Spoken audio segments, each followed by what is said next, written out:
बच्चों, ये वीडियो कक्षा 10 का है। इसमें युगपत समीकरण पर आधारित इबारती प्रश्नों को हल किया गया है। जैसे पहला प्रश्न है, एक रेलगाड़ी कुछ दूरी समान चाल से तय करती है।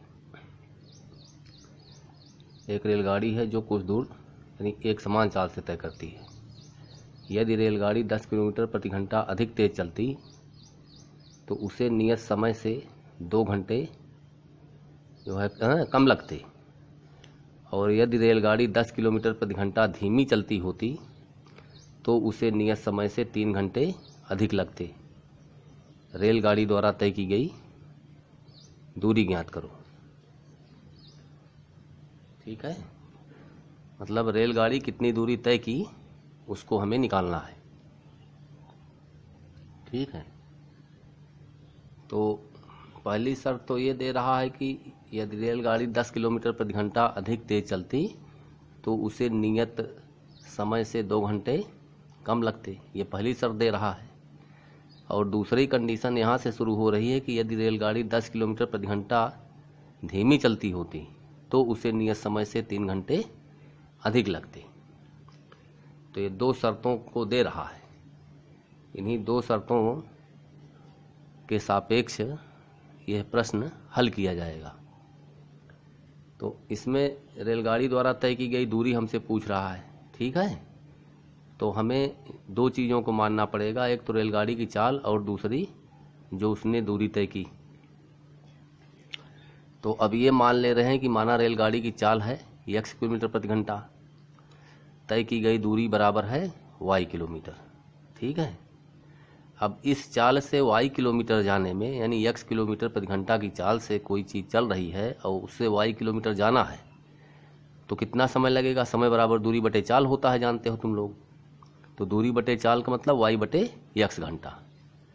तो वही बात यहाँ पर बताया जा रहा है कि x चाल से y किलोमीटर दूरी तय करने में लगा समय बराबर y बटे x घंटा। ठीक है, प्रथम शर्त से देखो, यदि रेलगाड़ी 10 किलोमीटर प्रति घंटा अधिक तेज चलती होती, यानी जो चाल x है इससे भी 10 किलोमीटर प्रति घंटा ज़्यादा, तो 10 किलोमीटर प्रति घंटा चाल बढ़ाने पर नई चाल क्या हो जाएगी? x प्लस 10 हो जाएगी। तो x प्लस 10 चाल से y किलोमीटर जाना है रेलगाड़ी को, तो कितना समय लगेगा?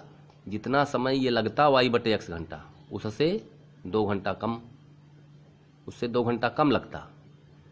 तो अब इसी को हम समीकरण में दिखा रहे हैं कि y बटे x प्लस 10 यानी दूरी है, ये चाल है।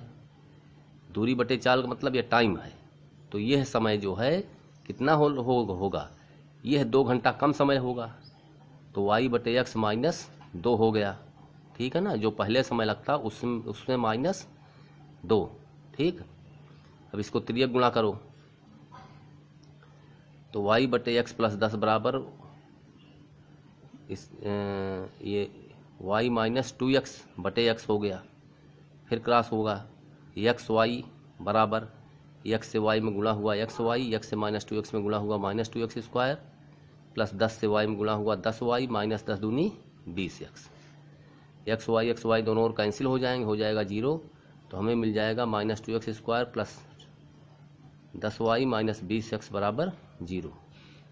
ये पहला समीकरण मिला पहली शर्त से। ये जो पहली शर्त यहाँ से यहाँ तक दी गई है, यहाँ से यहाँ तक, उसके द्वारा यह समीकरण नंबर 1 प्राप्त हुआ। अब दूसरी शर्त हमें यहाँ से यहाँ तक है कि यदि रेलगाड़ी 10 किलोमीटर प्रति घंटा धीमी चलती होती तो उसे नियत समय से 3 घंटे अधिक लगते। तो 10 किलोमीटर प्रति घंटा धीमी चलेगी, तो यानी जो चाल ये है उससे 10 कम। तो द्वितीय शर्त से y बटे x माइनस 10 बराबर जो समय पहले लगता उससे 3 घंटे अधिक समय लगता। तो जो पहले समय लगता वह होता है y बटे x, जो x चाल से चलने पर, x चाल से y किलोमीटर जाने पर जो समय लगता वो समय है y बटे x।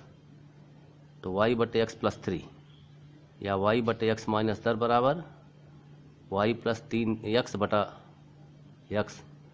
ठीक है ना, तिर्यक गुणा करने पर अब इसको सिंप्लीफाई करिए, x से y में गुणा हुआ एक्स वाई बराबर x into y plus 3x² minus 10y minus 30x।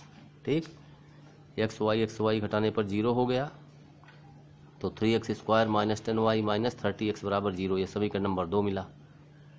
आप समीकरण 1 में 2 को जोड़ दीजिए। ये समीकरण 1 है, ये समीकरण 2 है, दोनों को जोड़िए। तो पहले समीकरण 1 लिख रहे हैं -2x² plus 10y minus 20x equal to 0। समीकरण 2 है 3x² minus 10y minus 30x equal to 0। ये प्लस माइनस कट जाएगा। ठीक, तो 3 में 2 घट गया, x² minus 30 minus 20 minus 50x बराबर 0। x कॉमन लेने पर x माइनस 50 इक्वल टू 0। तो x बराबर 0 या x बराबर 50 मिला हमें। अब x बराबर 50 हम समीकरण 1 में रख देंगे, यहाँ 50 रख देंगे, तो -2 x² का मतलब 50 का स्क्वायर, फिर प्लस 10y माइनस 20 इंटू 50 बराबर 0। 50 का स्क्वायर हो गया 2500, 2500 में 2 से गुणा करेंगे तो 5000, तो माइनस 5000 प्लस 10y और 50 गुणे 20 1000 हुआ, माइनस 1000 बराबर 0। 10y 5000 और 1000 माइनस 6000 बराबर 0, तो 10y बराबर 6000, तो y बराबर 6000 बटा 10, 0 0 कट गया 600। तो y बराबर कितना हुआ 600 किलोमीटर। तो रेलगाड़ी द्वारा कितनी तय की गई दूरी हुई, वह 600 किलोमीटर रेलगाड़ी चली। तो इस तरह से इबारती प्रश्नों को हल करते हैं। तो ये तो पहला क्वेश्चन हुआ। हम नेक्स्ट क्वेश्चन पर चलिए। नेक्स्ट क्वेश्चन ये है कि इस चित्र में यह ABCD एक चक्रीय चतुर्भुज दिया गया है। इस चतुर्भुज के चारों कोणों A का मान, B का मान, C का मान और D का मान ज्ञात करना है। ठीक है, जबकि कोण A दे रहा है 4y प्लस 20 डिग्री, कोण C दे रहा है -4x डिग्री, कोण B दे रहा है 3y माइनस 5 डिग्री, कोण D दे रहा है -7x प्लस 5 डिग्री। तो इससे हमें चारों कोणों का मान निकालना है। तो चारों कोणों का मान कैसे प्राप्त होगा, जब हम x और y का मान किसी भी तरह निकाल लें। इस x का मान निकाल लेंगे तो यहाँ पर रख देंगे तो इस कोण का मान आएगा, यहाँ रख देंगे तो इस कोण का मान आएगा। y का मान निकालेंगे तो यहाँ रखेंगे तो कोण A का मान प्राप्त हो जाएगा, और वो यहाँ रख देंगे इसमें तो कोण B का मान प्राप्त हो जाएगा। तो हमें सर्वप्रथम x और y के मानों को निकालना है। अब x और y के मानों को निकालने के लिए हमें इनमें संबंध चाहिए। तो संबंध कैसे प्राप्त होगा, तो संबंध ऐसे प्राप्त होगा कि चक्रीय चतुर्भुज के सम्मुख कोणों का योगफल हमेशा 180 अंश होता है। यानी कोण A का सम्मुख कोण कोण C है, तो इसका योगफल 180 होगा, और कोण B का सम्मुख कोण D है, तो B और D का योगफल 180 होगा। ठीक है ना, इसका योगफल 180 और इसका योगफल 180। तो वही नियम लगाने चल रहे हैं कि कोण A और कोण C का योगफल 180। तो कोण A का मान 4y प्लस 20 हो गया, कोण C का मान -4x बराबर 180 हुआ। तो -4x plus 4y equal to 180 में इधर 20 गया घट गया, तो -4x plus 4y equal to 160 हुआ। 4 से भाग कर देंगे तो -x plus y equal to 40। तो ये समीकरण नंबर 1 प्राप्त हो गया हमें। ठीक, अब ठीक है, इससे कोण B प्लस कोण D बराबर 180, यह कोण धन यह कोण, तो माइनस B का मतलब 3y माइनस 5 हो गया, D का मतलब -7x प्लस 5 बराबर 180 हुआ। तो -7x plus 3y equal two plus 5 से -5 कैंसिल हो जाएंगे, 180 डिग्री हुआ। यह समीकरण नंबर 2 हुआ। ठीक है, अब यहाँ पर 3y है, यहाँ भी हमें 3y लाना है, तो इस समीकरण में 3 से गुणा कर देंगे तो 3y ये मिल जाएगा। ठीक है, अब फिर इस समीकरण को समीकरण 2 में घटा देंगे, तो वही है कि समीकरण 2 माइनस 3 गुणे समीकरण नंबर 1। तो पहले समीकरण 2 लिख लीजिए, -7x प्लस 3y बराबर 180। अब 3 गुणे समीकरण नंबर 1, अब इसमें 3 से गुणा कर देंगे, तो -3x प्लस 3y, फिर 4 3 12 120 हो गया 3 से गुणा करने पर। अब कह रहा है घटा दीजिए, तो घटाने में सबका चिन्ह बदल दीजिए, ये प्लस हो गया, ये माइनस हो गया, ये माइनस हो गया, ये 3y माइनस 3y कैंसिल हो गया, ऋण 7x धन 3x ऋण 4x हो गया, 180 में 120 घटा 60 हो गया। तो x बराबर 60 बटे ऋण 4 से 60 कटा तो -15 मिला। तो x का मान हमें क्या मिला? -15। अब x बराबर -15 समीकरण 1 में रख देंगे, यहाँ पर -15, तो -15, ये माइनस तो ये पहले वाला है, फिर x का मान ये -15, फिर ये प्लस y बराबर 40, minus minus plus 15 plus y बराबर 40, या y बराबर 40 माइनस 15 बराबर 25। तो y का मान हमें 25 मिल गया। तो कोण A बराबर हुआ 4y + 20, यानी 4 × 25 + 20, 25 चौका 120, 120 डिग्री हुआ।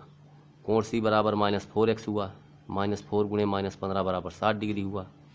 कोण C का मान दे रहा है, कोण B का 3y - 5 दे रहा है। अब y का मान यहाँ पर रख देंगे, तो 3 × 25 - 5, 25 × 75 - 5 यानी 70 डिग्री। अब कोण D का मान दे रहा है, कोण D है -7x + 5, तो यहाँ रख देंगे -7x + 5 हो गया, ठीक है ना।